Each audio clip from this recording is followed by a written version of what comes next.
अस्सलाम वालेकुम साथियों। दिल्ली विधानसभा चुनाव में असदुद्दीन ओवैसी की पार्टी ने 2 विधानसभा की सीटों पर प्रत्याशी उतारे हैं। इन दोनों ही विधानसभा सीटों पर असदुद्दीन ओवैसी मजबूत स्थिति में बताए जा रहे हैं। कल हमने बात करी थी ओखला विधानसभा सीट के समीकरण के बारे में, यहाँ पर असदुद्दीन ओवैसी की पार्टी के प्रत्याशी के मौजूदा हालात के बारे में। आज हम बात करेंगे मुस्तफाबाद विधानसभा सीट पर असदुद्दीन ओवैसी की पार्टी की कितने ज़्यादा मजबूत स्थिति में है और असदुद्दीन ओवैसी की पार्टी के प्रत्याशी कितने ज़्यादा मजबूत नज़र आ रहे हैं। साथ ही साथ हम ये भी जानेंगे कि इस विधानसभा सीट पर पिछले दिनों जो हुए विधानसभा चुनाव में किस पार्टी की जीत हुई और कौन से प्रत्याशी ने कितने वोट पाए। साथियों, हम बात करते हैं असदुद्दीन ओवैसी की पार्टी ने इस सीट पर ताहिर हुसैन को अपना उम्मीदवार बनाया है, जो कि पूर्व पार्षद रह चुके हैं आम आदमी पार्टी से। वहीं आम आदमी पार्टी ने यहाँ पर आदिल अहमद खान को अपना प्रत्याशी बनाया है, तो कांग्रेस पार्टी ने पूर्व विधायक हसन अहमद के बेटे अली मेहंदी को अपना प्रत्याशी बनाया है। भारतीय जनता पार्टी की बात करें तो भारतीय जनता पार्टी ने यहाँ पर करावल नगर से 5 बार विधायक रहे मोहन सिंह बिष्ट को अपना उम्मीदवार बनाया है। साथ ही अगर हम बात करें मुस्तफाबाद विधानसभा सीट के बारे में, तो इस सीट पर लगभग 40% मुस्लिम वोटर्स हैं और इनकी तादाद लगभग 1 लाख के आसपास जाकर बैठती है। ऐसे में असदुद्दीन ओवैसी की पार्टी के प्रत्याशी यहाँ पर काफी अच्छी स्थिति में बताए जा सकते हैं। अगर हम बात करें 2013 विधानसभा चुनाव में असदुद्दीन ओवैसी की पार्टी ने इस सीट पर तो प्रत्याशी नहीं उतारा था, लेकिन यहाँ पर बाकी प्रत्याशी थे उनका रिजल्ट की बात करें तो यहाँ पर 2013 के अंदर कांग्रेस पार्टी के हसन अहमद को यहाँ पर जीत मिली थी। उनको कुल 56,250 वोट मिला था और दूसरे नंबर पर भारतीय जनता पार्टी के जगदीश प्रधान रहे थे, जिनको कुल 54,354 वोट मिला था। इस सीट पर 1896 वोट के मामूली अंतर से कांग्रेस पार्टी ने जीत हासिल करी थी और इस सीट पर भारतीय जनता पार्टी को हार का सामना करना पड़ा था। वहीं तीसरे नंबर की बात करें तो आम आदमी पार्टी के कपिल कुमार थे, जिनको 19,759 वोट मिला था। तो वहीं चौथे नंबर पर पीस पार्टी के शेर खान थे, मास्टर शेर खान, जिनको कुल 9,478 वोट मिला था।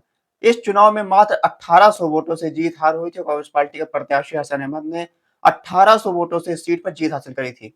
लेकिन 2015 के अंदर यहाँ पर भारतीय जनता पार्टी ने जीत हासिल करी। 2015 के अंदर भारतीय जनता पार्टी ने जगदीश प्रधान को दोबारा से टिकट दिया। जगदीश प्रधान को 2015 में 58,388 वोट मिला और वही दूसरे नंबर पर कांग्रेस पार्टी के हसन अहमद रहे, जिनको 52,357 वोट मिला। इस सीट पर 6,000 वोटों से भारतीय जनता पार्टी ने 2015 में जीत हासिल करी। तीसरे नंबर पर आम आदमी पार्टी के हाजी यूनुस रहे, जिनको मात्र 49,791 वोट मिला। हसन अहमद और हाजी यूनुस में वोट जो है वो बराबर से बट गया। इस वजह से यहाँ पर 6,000 वोटों से भारतीय जनता पार्टी के जगदीश प्रधान की जीत हो गई, ऐसा लोगों का मानना है। लेकिन 2020 के अंदर यहाँ पर बड़ा बड़ा उलटफेर देखने को मिला। इस सीट पर आम आदमी पार्टी ने अपना खाता खोला। आम आदमी पार्टी के सिंबल पर हाजी यूनुस ने यहाँ पर 98,850 वोट लिया। वहीं दूसरे नंबर पर भारतीय जनता पार्टी के जगदीश प्रधान रहे, जिनको 78,146 वोट मिला। वहीं कांग्रेस पार्टी के अली मेहंदी, जो कि हसन अहमद के बेटे हैं, उनको मात्र 5,335 वोट ही मिल पाया। इस सीट पर 20,000 से ज्यादा वोटों से हाजी यूनुस ने 2020 के अंदर जीत हासिल करी थी। हालांकि अगर मौजूदा स्थिति के बारे में बात करें तो मौजूदा स्थिति में हाजी यूनुस का टिकट काट दिया है आम आदमी पार्टी ने। आम आदमी पार्टी ने उनकी जगह पर आदिल अहमद खान को अपना प्रत्याशी बनाया है। एआईएमआईएम पार्टी की भी एंट्री इस चुनाव में हो चुकी है। एमआईएम पार्टी ने यहाँ पर हाजी ताहिर हुसैन को अपना उम्मीदवार बनाया है।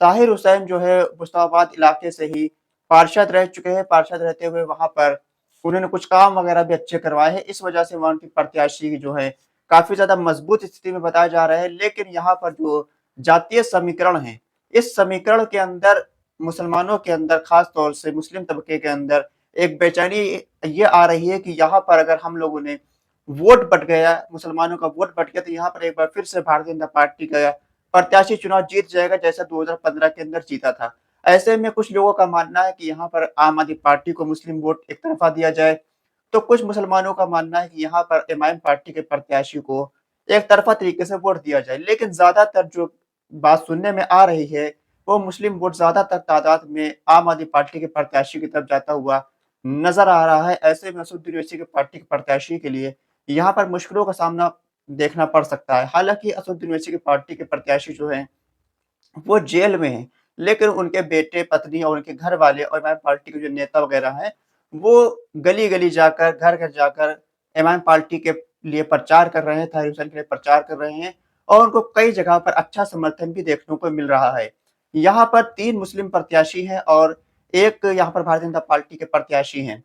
ऐसे में संभावना ये जताई जताई जा रही है कि जिसको भी मुस्लिम वोट मिलेगा, वो एक तरफा ही मिलेगा। यहाँ पर लास्ट टाइम में मुसलमान वोट डिसाइड होगा कि किस तरफ जाना है।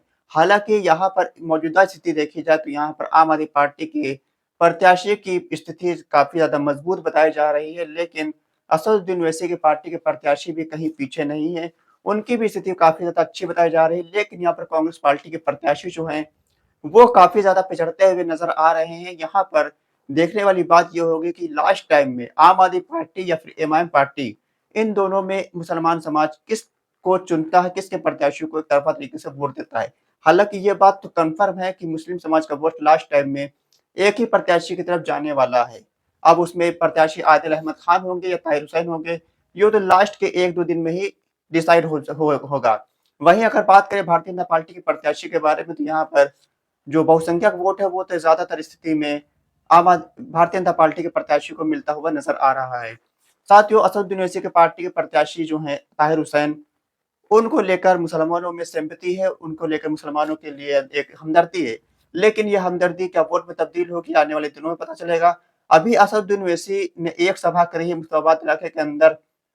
अभी असदुद्दीन ओवैसी, इम्तियाज रील और अकबरुद्दीन ओवैसी वगैरह की और भी सभाएं मुस्ताबाद के अंदर जब शुरू होंगी तो चुनाव का जो रुख है वो बदलेगा और असदुद्दीन ओवैसी की एंट्री से काफी ज्यादा वोटर जो है वो इमाम पार्टी की तरफ मूव कर सकता है। और देखने वाली बात ये होगी कि असदुद्दीन ओवैसी इस सीट पर कितनी सभाएं करते हैं।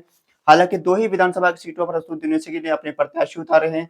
ऐसे में ये संभावना है कि असदुद्दीन ओवैसी काफी ज्यादा टाइम इन दोनों विधानसभा सीटों में दे सकते हैं, क्योंकि ये 2 ही विधानसभा सीटों पर असदुद्दीन ओवैसी ने अपने प्रत्याशी उतारे हैं। ओखला के अंदर ओवैसी के प्रत्याशी की जो स्थिति है वो काफी ज्यादा अच्छी बताई जा रही है और अमानतुल्लाह खान के लिए बहुत ही बड़ी टेंशन देखने को मिल रही है। वहीं 70 विधानसभा की सीटों में सिर्फ 2 सीटों पर ओवैसी ने अपने प्रत्याशी उतारे हैं और असदुद्दीन ओवैसी की पार्टी इन दोनों ही सीटों पर मजबूत स्थिति में है। लेकिन ओखला के अंदर कुछ ज्यादा ही मजबूत ओवैसी के प्रत्याशी बताए जा रहे हैं। लेकिन मुस्ताबाद के अंदर अभी मुस्लिम वोट जो है वो कुछ डिसाइड नहीं कर पाया है। हालांकि एमआईएम पार्टी के प्रत्याशी जो है वो लिस्ट में है, मुसलमानों की लिस्ट में है कि उनको वोट दिया जा सकता है।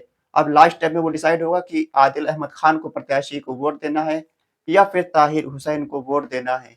और जो कांग्रेस पार्टी है उसके प्रत्याशी काफी ज्यादा पिछड़ चुके हैं। यहाँ पर जो सीधा मुकाबला होगा वो एमआईएम पार्टी और बीजेपी के बीच होगा या फिर आम आदमी पार्टी और बीजेपी के बीच होगा। हालांकि यहाँ पर और भी छोटे-छोटे पार्टी के प्रत्याशी उतरे हैं, वो 1000-2000 वोट ले सकते हैं, लेकिन वो फाइट में नहीं है। यहाँ पर 3 ही प्रत्याशी फाइट में है, एक एमआईएम पार्टी के, आम आदमी पार्टी के और भारतीय जनता पार्टी के प्रत्याशी यहाँ पर मेन फाइट में है। अब 2 विधानसभा की सीटों पर असदुद्दीन ओवैसी अगर चुनाव जीतते हैं तो आने वाले दिनों में अगर यहाँ पर सरकार बनाने की स्थिति में आएगी तो यहाँ पर भारतीय जनता पार्टी के खिलाफ जो भी पार्टी सरकार बना रही होगी, असदुद्दीन ओवैसी यकीनी तौर पर उसी का साथ देंगे। साथियों, आपकी क्या राय है कि असदुद्दीन ओवैसी जो 2 विधानसभा सीटों पर चुनाव लड़ रहे हैं, क्या उन सीटों पर असदुद्दीन ओवैसी ने मजबूत प्रत्याशी दिए हैं? क्या उन सीटों पर असदुद्दीन ओवैसी चुनाव जीत सकते हैं? अपनी राय को कमेंट बॉक्स में जरूर दें। खुदा हाफिज।